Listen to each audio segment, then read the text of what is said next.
In 1962, Steptoe and Son once made millions laugh with its story of a father and son trapped in a chaotic junkyard life.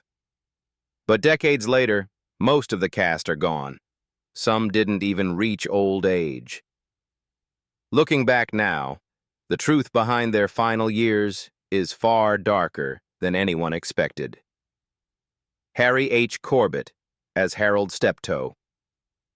Let's begin with Harry H. Corbett, the man behind Harold Steptoe, the son constantly fighting to escape his own life. He was 37 years old when he became the emotional engine of Steptoe and Son. His explosive, restless performance gave the show its tension, its conflict, and ultimately, its identity.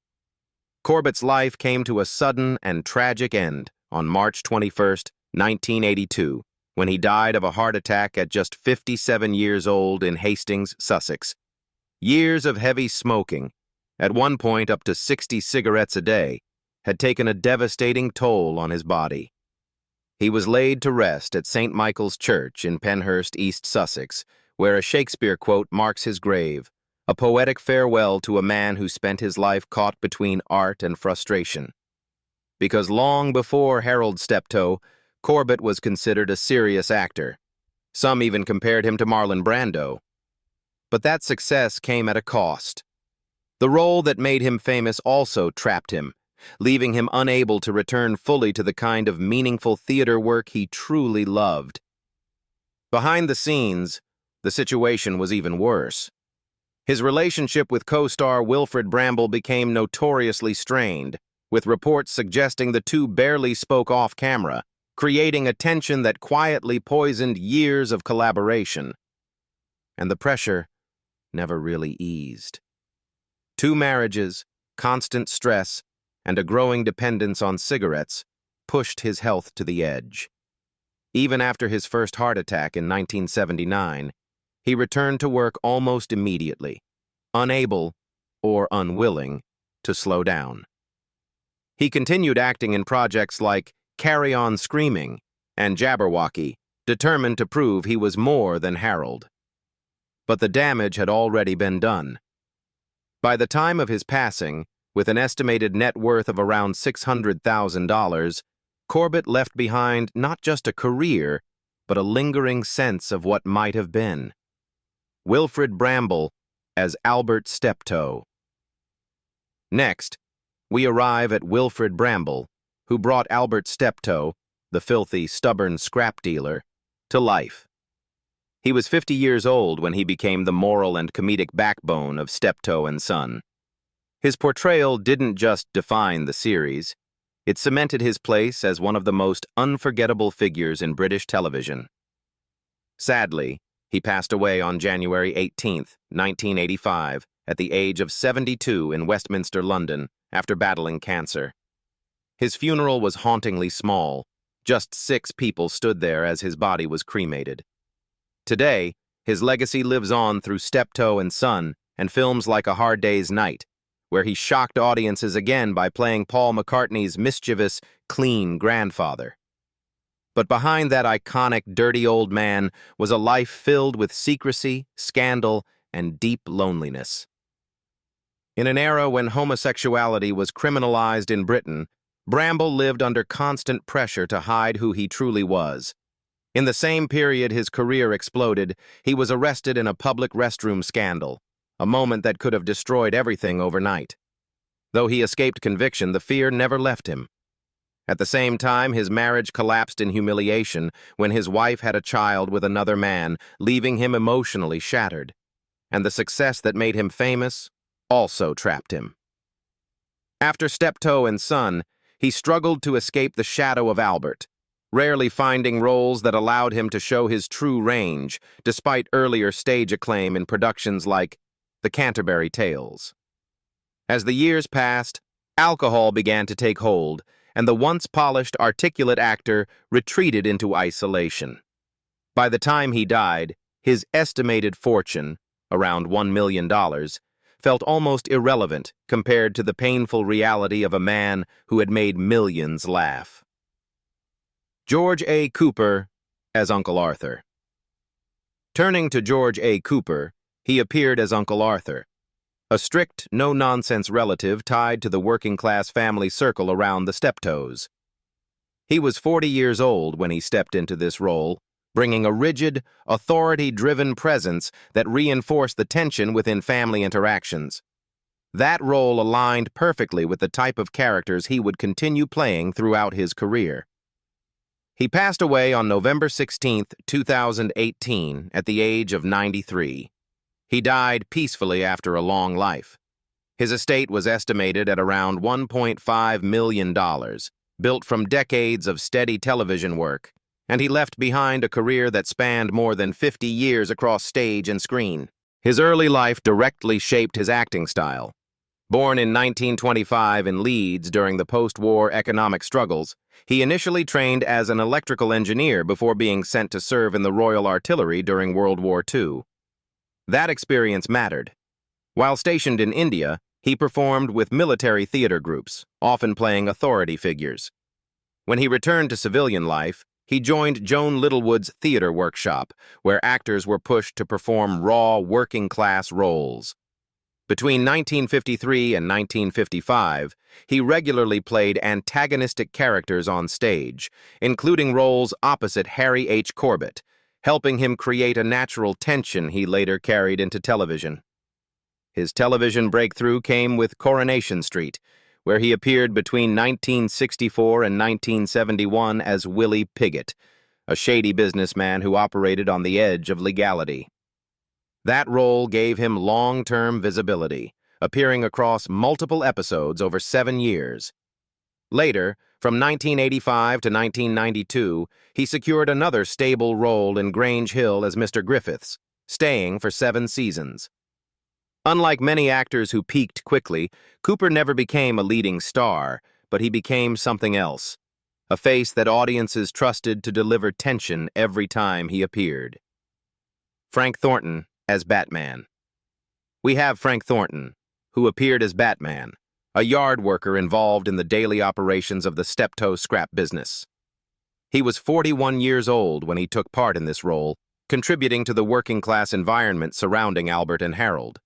While the role itself was limited in screen time, it helped reinforce his path as a dependable supporting actor in British television. He passed away on March 16, 2013, at the age of 92 at his home in Barnes, London, due to natural causes. He had been married since 1945 for a total of 67 years and continued working into his late 80s. By the end of his life, his estimated net worth was around $2 million, accumulated from more than 6 decades of consistent work. His career didn't take off quickly, and the numbers show it.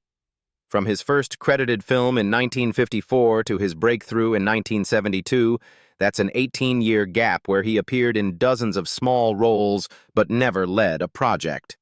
In shows like Hancock, 1961, his appearances were often just a few minutes long, and in films like Carry On Screaming, 1966, he was part of large ensemble casts where individual actors were easily overlooked.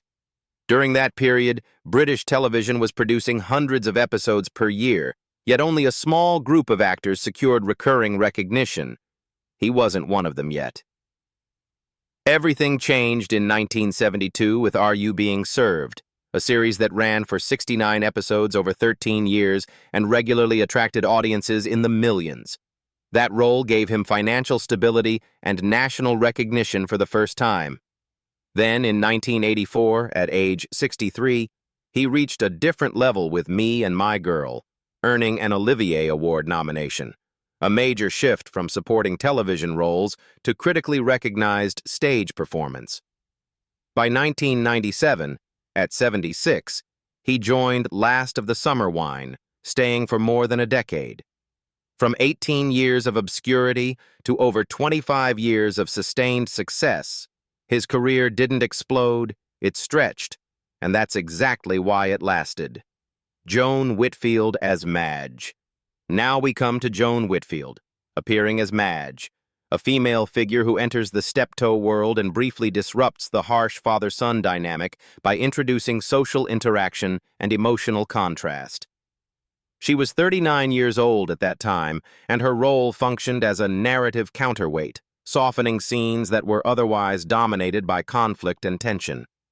Even with limited screen time, her presence added a different layer to the story, showing how the outside world interacts with the isolated lives of Albert and Harold.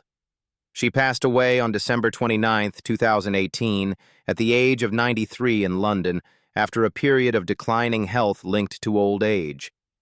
She had been living in a care home since 2017.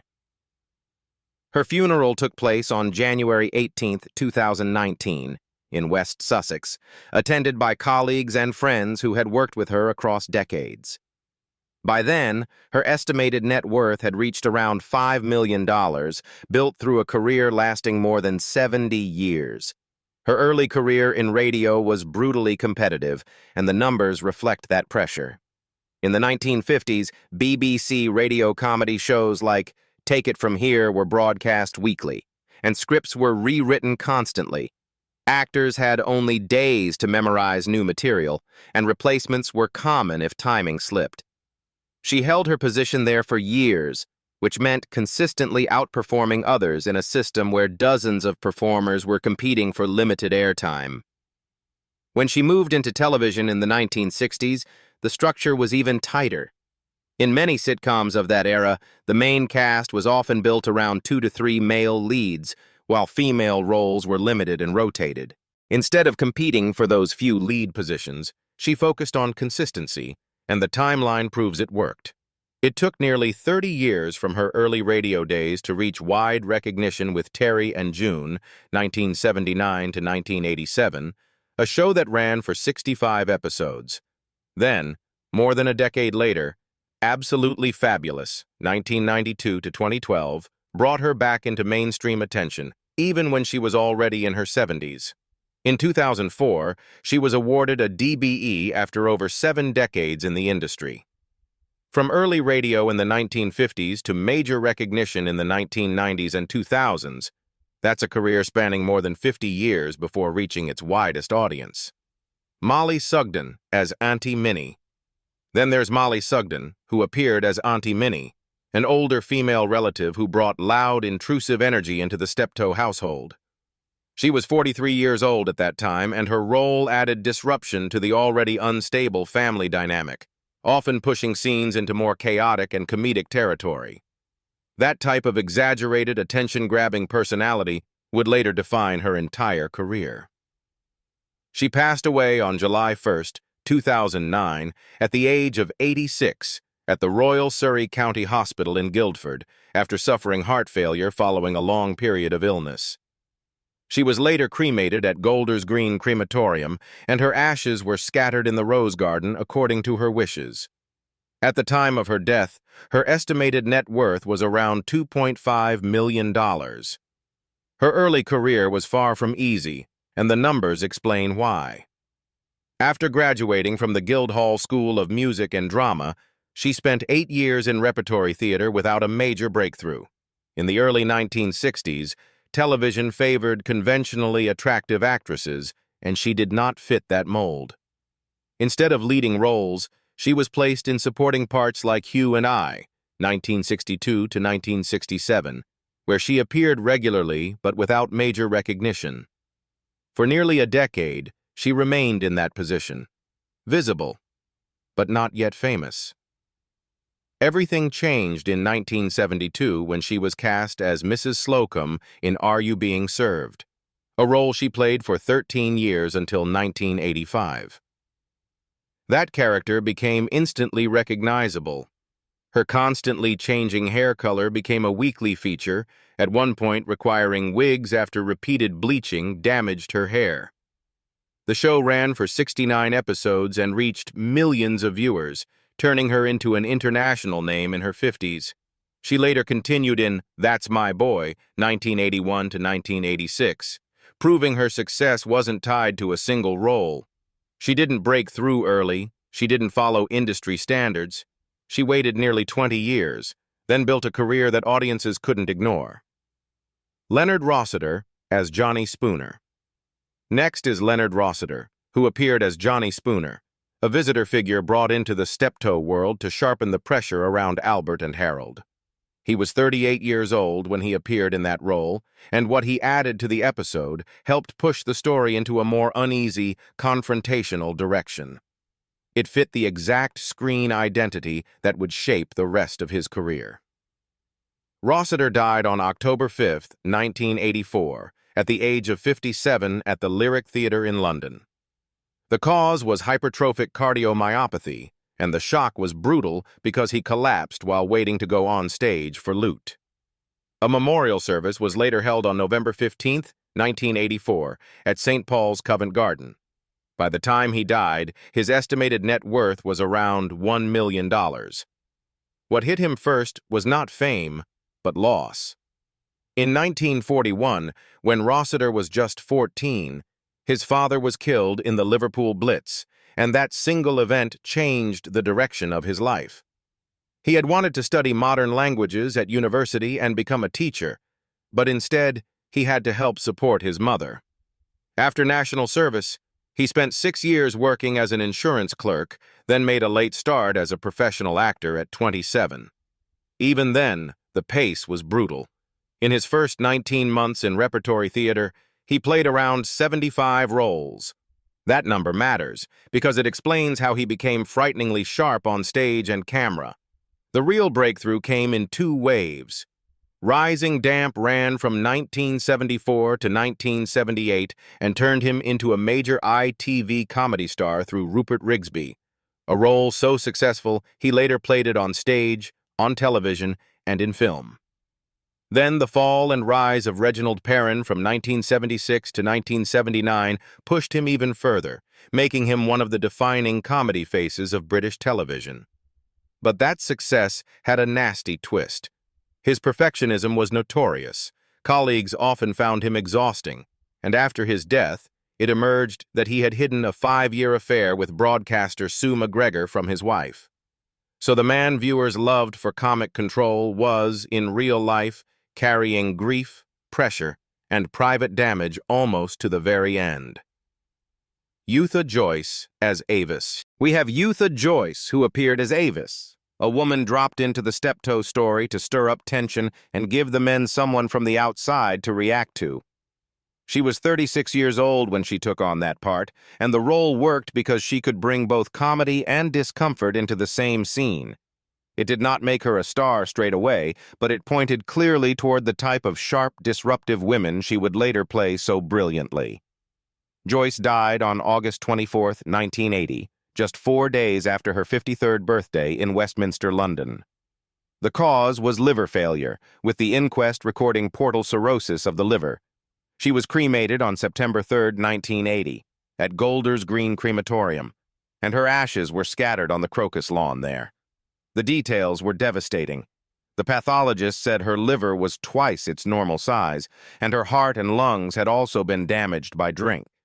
At the time of her death, her estimated net worth was around $300,000. Her struggle had been building for years, long before the public fully saw it.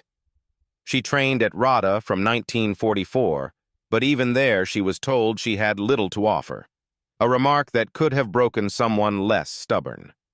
She pushed on through touring repertory companies in the late 1940s and 1950s, often working without security, and living with the fear that each job could be her last. Her marriage to Glyn Edwards, which began in 1956, ended in divorce in 1969, and that emotional damage seems to have cut deeper than many realized.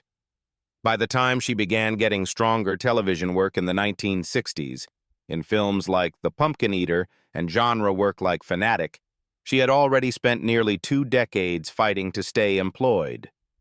Then fame finally arrived, and that was where the tragedy deepened.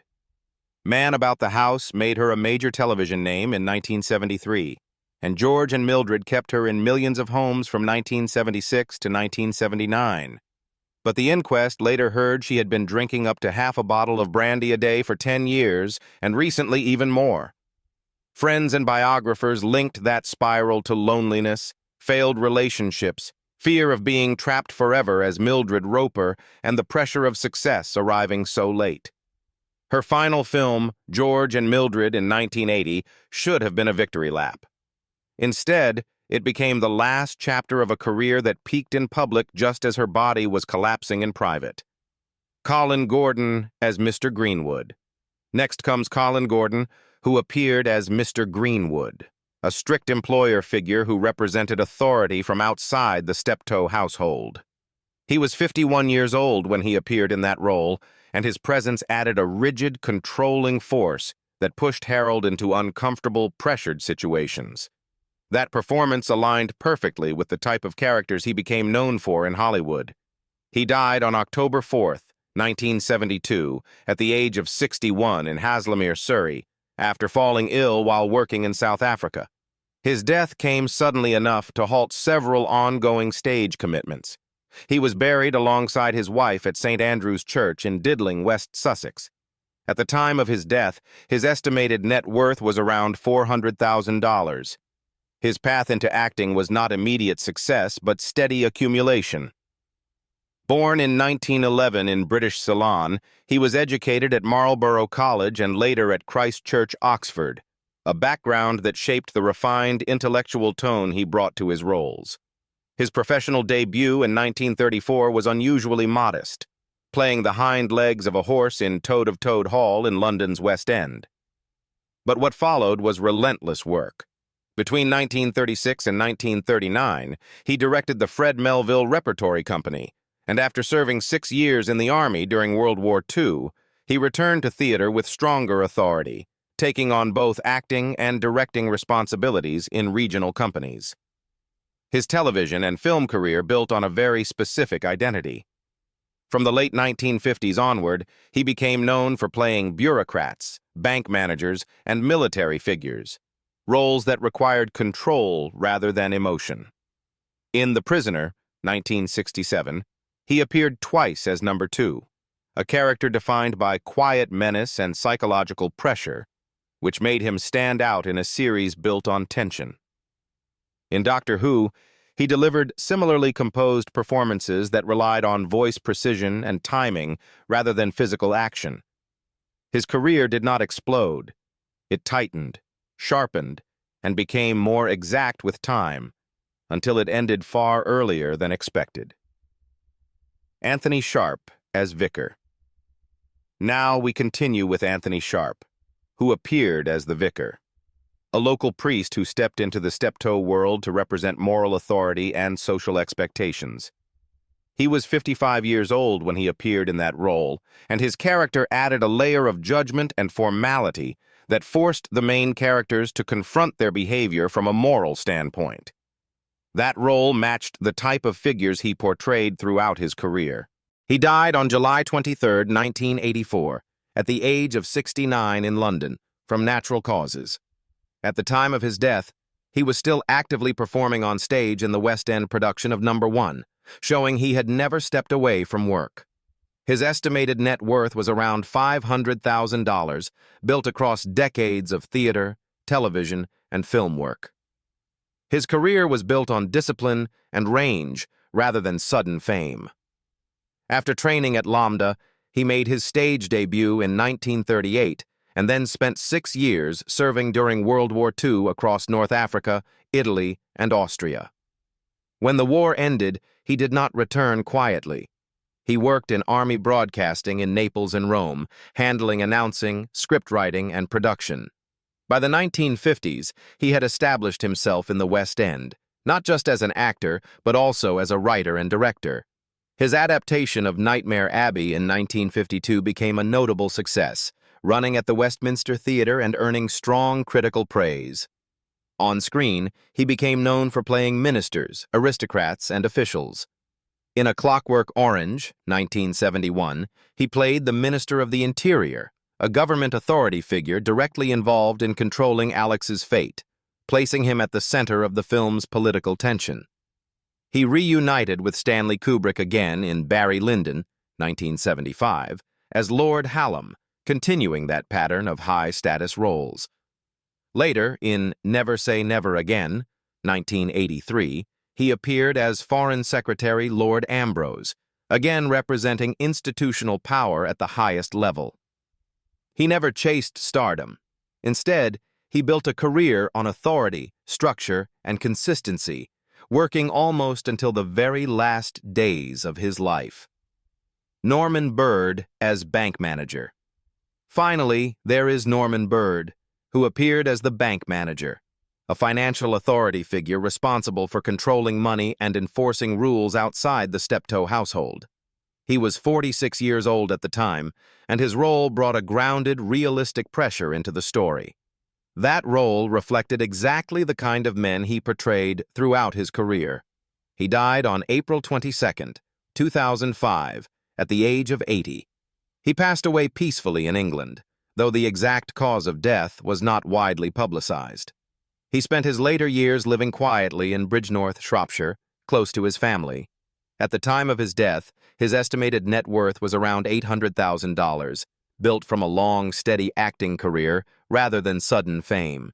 His career did not explode early. It accumulated through sheer volume.